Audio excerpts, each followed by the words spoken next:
At the age of 22, I divorced my mother. We had one of those weird parentified child relationships that always shocked my friends when they heard me talking to her on the phone. After I'd hang up, they'd say, "That was your mother?"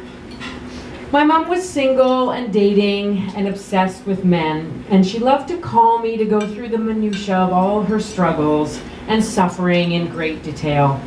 And for most of my life, I played the role of her confidant and amateur therapist because I wanted to help her. But the other thing that happened to me when I was 22 is that I decided that I was done with men.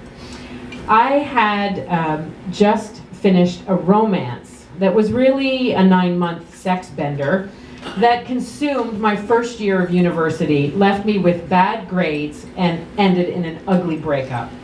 So I quit men cold turkey and moved to Ladytown. Being bisexual does have its advantages. Wanting to fit in, I did all the lesbian things of the time in 1992. Wearing Doc Martens, buying a plaid shirt, and I stopped shaving my armpits. But I still shave my legs because the hair growth pattern on my legs is really ridiculous. Like, I have no hair on my legs except right around my ankles. So if I don't shave, it just looks like I'm wearing brown socks. It's my #1 reason for never wanting to end up in a coma. So if I was going to live a happy life without men, I was not going to spend every Sunday morning playing Dear Abby to my mother. I told her that I wanted a timeout, a temporary separation, and it would be good for us to not talk for a while. I was basically breaking up with my mom. For a few months, she actually respected my wishes and didn't call me. But one Sunday morning, I picked up the phone and it was her, and before I could get mad, she says, "I'm calling because I have news. I'm getting married." Ugh. To this day, I think my mother decided to get married so she would have an excuse to phone me. And she also called to ask me to be her maid of honor. I said, "Mom, I already stood up with you at your second wedding. Why don't you give someone else a turn?" I was annoyed, but I agreed, probably just to get off the phone. I did say to her before I hung up, though, I get to pick the dress. Okay, remember, I'm a card-carrying, Doc Marten wearing lesbian now, and I don't wear frou-frou dresses. Okay, maybe the occasional jean skirt, but nothing girly, except, you know, my pink Converse, but definitely nothing synthetic. If I had to wear a dress to participate in this grotesque pageant of heterosexual privilege, then the one rule is I get to pick the dress. So I put my surly self on a bus back to Toronto to go dress shopping with my adolescent mother and my actually adolescent sister, who was super excited about the wedding. So we go to the mall to begin Mission Impossible. Find me a dress, remind you it's 1992, that I won't be humiliated in. And I march them from one store to another, and they keep like picking up dresses and flinging them in front of me with glee on their faces. "What about this one? What about this one?" And I keep saying, "No, no, no." Looking probably like I did the first time my mother fed me Brussels sprouts. I wanted to wear black, but for some reason Mom wouldn't go along with that. And then finally I saw it, a nice tailored navy dress.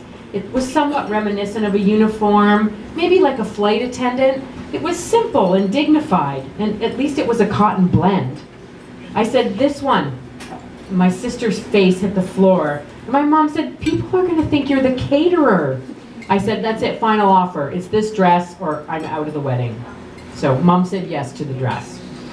A couple of months later, I returned to Toronto for the wedding, and it's a beautiful Saturday, sunny morning, and I'm in a pretty good mood. I've pretty much accepted the whole thing. And there's going to be a party, so why not be in a good mood? But my mom is not in a good mood. She seems nervous and distracted. So at first I put it down to wedding jitters, right? But when I ask her where the dress is, she looks kind of ill. And she says, "I have something to tell you about the dress."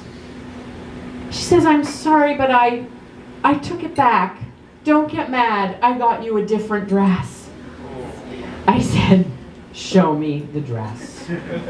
She goes to the closet and pulls out an electric blue polyester strapless knee-length disco dress that is just really like a long fancy tube top that somebody has made a frill on the bottom, also out of like electric blue mosquito netting that's all like jagged and asymmetrical. And I say, Mom, that looks like something that a mermaid would wear on acid. And then I see something on the table that is made out of the same fabric, and I go pick it up as though I'm at a crime scene, and I say, what is this? And I'm holding fingerless lace gloves and a fascinator. Do you know what a fascinator is? It's a miniature hat with a tiny veil that makes you look like a doll. We just stare at each other. I'm glaring at her. Then we just burst out laughing. It's so ridiculous. And I say, this is the last time I am standing up at your wedding. Do you understand me? The last time, I say, grabbing the dress. She laughs and she says, next time it'll be your sister's turn to be the maid of honor. Thank you.